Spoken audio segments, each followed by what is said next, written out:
कार्यक्रमाचे संयोजक सचिन बागाडेजी, सत्यशोधक बहुजन आघाडी आणि सावित्रीबाई फुले फाउंडेशनच्या विद्यमाने आंबेडकरवादी मातंग परिषद संपन्न होत आहे. या परिषदेचे उद्घाटक सन्माननीय माझे नेते आणि या चळवळीतील भाष्यकार, लेखक, कवी, समीक्षक आणि रिपब्लिकन चळवळीचे प्रणेते सन्माननीय अर्जुन डांगरे साहेब, अंकल सोनवणे, तत्सम या परिषदेत उपस्थित असणारे जामवंत मनोहर, सभागृहात सर्व आपण उपस्थित आहात. मी आपल्या सर्वांचं या ठिकाणी स्वागत करतो. डांगरे साहेबांनी समय सुचितेचं भाग घेऊन भविष्य काळाचे वेध घेऊन आपल्या सर्वांना एक या ठिकाणी संदेश दिलेला आहे. एका नवीन विचाराने, एका नवीन ध्येयाने आपल्या सर्वांना वाटचाल करायची आहे. आजच्या सगळ्या परिस्थितीमध्ये जर पाहिलं तर आपण देशातील विविध प्रांतातील आंबेडकरी चळवळीचा अभ्यास केला तर आपोआपच मग महाराष्ट्रातली चळवळ आहे. या महाराष्ट्रामध्ये मातंग आणि बौद्ध हा जो संघर्ष आहे असं मला वाटत नाही, कधीच वाटत नाही. तो असता तर परिस्थिती वेगळी दिसली असती. पण हा प्रश्न नेमका निर्माण का केला जातो याचा देखील प्रस्थापितांनी विचार केला पाहिजे. आणि जे लोक ज्या विचाराचं समर्थन करतायत त्यांना माझं आव्हान आहे की स्वातंत्र्य उत्तर काळामध्ये ज्या विचाराचं समर्थन आपण करत आहोत त्या विचाराच्या समर्थकांनी आपल्या आर्थिक आणि सामाजिक विकासासाठी काय केलंय हे 50 वर्षामध्ये त्यांनी दाखवून द्यावं. भारत स्वातंत्र्य झाल्यानंतर चळवळीत बरीच चर्चा होत असते. बाबासाहेबांच्या समकालीन के संघटनांपासून आजच्या पूर्वगामी चळवळीत आमच्या सचिन बागाडे, प्राध्यापक गायकवाड सरांपर्यंत अनेक लोक आले, विचाराची मांडणी केली, चळवळ गतिशील केली. पण जी मानसिकता आहे ती मानसिकता आपण तपासण्याचा प्रयत्न केला पाहिजे. हे नेमकं आमच्यातच का याचा विचार आम्ही का करत नाही? तिथुल्ला बेहतर आहे, तिथुल्ला ढोर आहे, तिथुल्ला चर्मकार आहे. आता नवीन आपल्यामध्ये एसटी खाकीत टाकलेला आहे. आता तर खाकीत महापौर होणार आहे ठाण्यामध्ये. आपण याचा विचार का बारकाईने करत नाही की आपली पंख छाटण्याची कामं शिस्त पद्धतीने या देशामध्ये आहे आणि तो आपला वापर करू. आता तर तुम्हाला स्पष्टपणे सांग, खाटीचा आमदार घ्यायचा म्हणजे आता मातंग किंवा बौद्ध किंवा चर्मकार किंवा ढोर यांची गरज राहिली नाही. संख्या बळाच्या आधारावरती या जाती ज्या आहेत त्या जातींना खो घालायचा असेल तर मग आता धनगरातला हिंदू खाटीक हाताशी धरून आमच्या रिझर्वेशनवरती घाला घालण्याचा प्रयत्न या राज्यामध्ये सुरू आहे. अर्थात ते देखील आमच्या आहेत आणि नाकारत नाही, पण त्यांच्या विकासाच्या त्यांच्या विरोधात आम्ही नाहीये. पण आम्हाला मारण्यासाठी आमच्या भावांचा उपयोग केला जातो. तेव्हा आमच्या त्या भावांनी विचार केला पाहिजे की आज आम्ही नात्यात असलो तरी उद्या तुम्ही सुपात आहात याचं भान तुम्ही जर ठेवलं नाही तर भविष्य काळ आपल्याला उज्ज्वल नाही. आता सगळीकडे वाय सगळेच पक्ष करतायत. आंबुजाची वाय आहे पण आंबुजाला ती जमलीच नाही. आंबुजाची वाय इतरांनी करून दुधवान आणवाय त्याला पण आंबूज तिथं टिकलेला आहे. आंबूज तिथं टिकलेला आहे. त्याला वाईट ज्या दिवशी आंबूज खरी वाय करेल त्या दिवशी तुल्ली व्यवस्था टोळाकल्याशिवाय राहणार नाही याचं भान आपण ठेवा. पण टोळकायचं असेल तर हिडकावा लागेल. कधी का म्हणजे पारुशी टाळ्या मिळवण्याची पारुशी नाही करायची, ती ओरिजिनल पारुशी करावं लागेल. आणि मग ती पारुशी जर करायची असेल मित्र, तर आपण गांभीर्याने विचार केला पाहिजे. सनातनी हिंदुत्वाचा RSSचं समर्थन करतायत त्यांना मी प्रश्न विचारतो की आंबेडकरवादी मांग हे तुमचं टार्गेट आहे, राज्याचा तुम्ही अभ्यास केलेला आहात का? जे धर्मांतरवादी आहेत त्याच्यामध्ये मातंग देखील धर्मांतरवादी आहेत, मातंग ख्रिश्चन आहेत, मातंग आंबेडकरवादी आहेत, मातंग जैनवादी आहेत.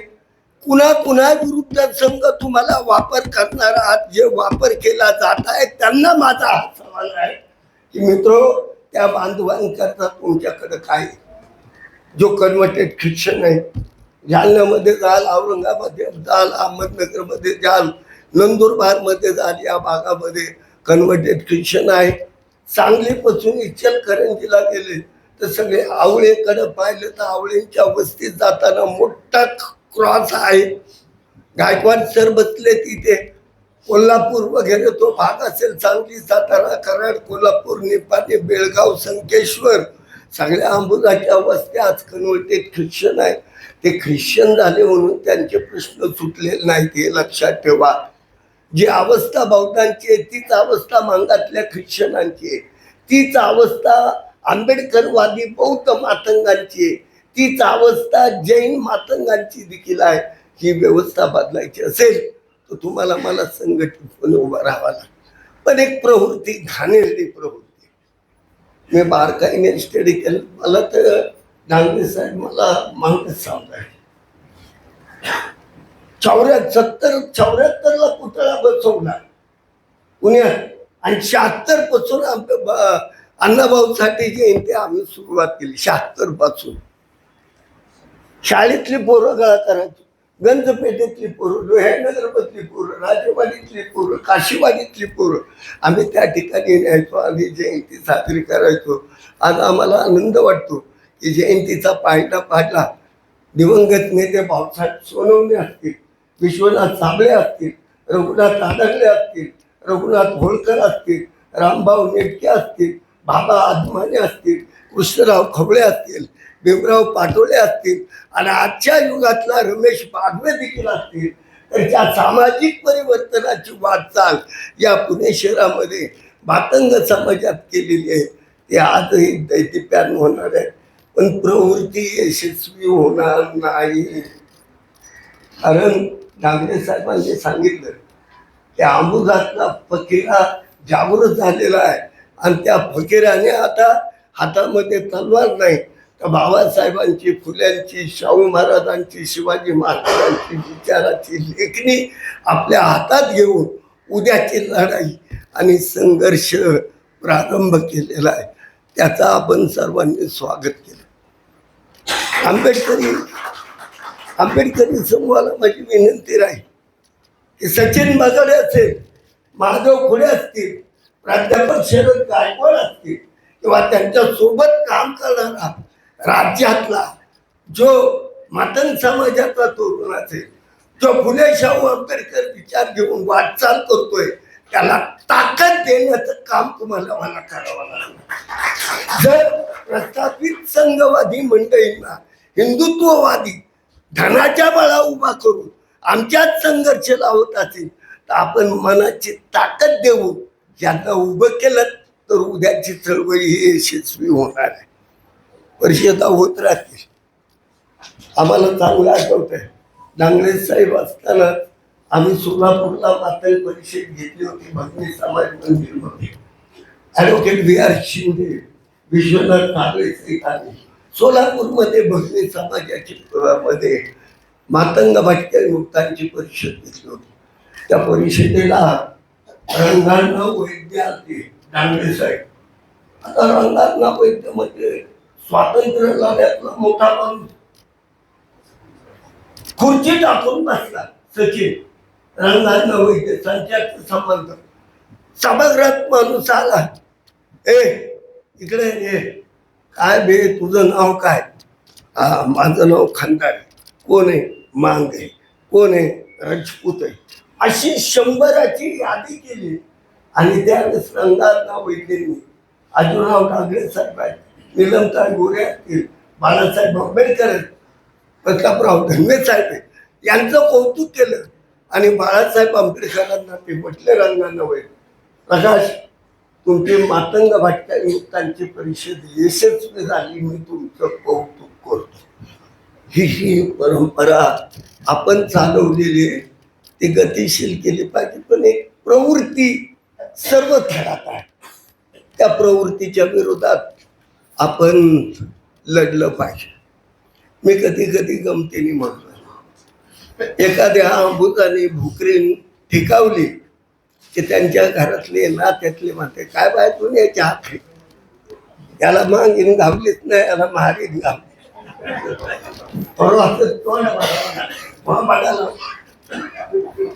आता काय करत, तिकडं बावटाच्या घरात आंबूची ना आली की भुकरीन म्हणते, काय बाय रोजच मागणीच तोंड बघायला.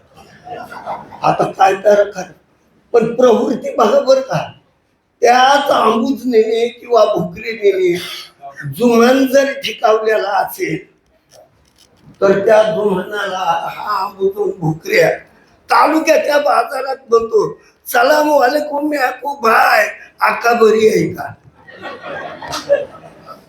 अरे मग साळव्याला विचारणार त्या प्रवृत्ती बघा. म्हणजे दांडाला असेल चालत, जुमाना असेल चालत, पण आंबूज असता कामा नाही, भुकरी असता कामा नाही. किती जात व्यवस्थितली ही सुडात्मक भावना आपल्या मनामध्ये काय ती काढून टाकली पाहिजे. आणि आता हे जे नवीन ते उभे राहिले ते आपण सर्वांनी ती विचार हातात घेऊन वाटचाल करूया. सचिन भाऊ, महादेव खुळे सहित प्राध्यापक गायकवाडांसहित यांच्या पाठीशी आपण ताकद उभी करूया आणि तमाम आंबेडकरवाद्यांना आवाहन करत आहे या परिषदेच्या माध्यमातून की तमाम आंबेडकरवाद्यांनी या विचाराच्या संघटनेकडे, या विचाराच्या लढ्याकडे तन मन धनाने जे आव्हान डांगरे साहेबांनी केलेलं आहे त्यालाच मी अनुमोदन देऊन तुम्हाला सर्वांना आवाहन करतो की आपण ताकदीने यांच्या पाठीशी उभे राहूया, राहाल ही अपेक्षा व्यक्त करू. तुम्ही या परिषदेला ताकदीने उपस्थित राहिल्याबद्दल मी आपल्या सर्वांचं स्वागत करून मनपूर्वक कौतुक करतो, धन्यवाद देतो. या ठिकाणी थांबतो. कुर्बान जय लवजी, जय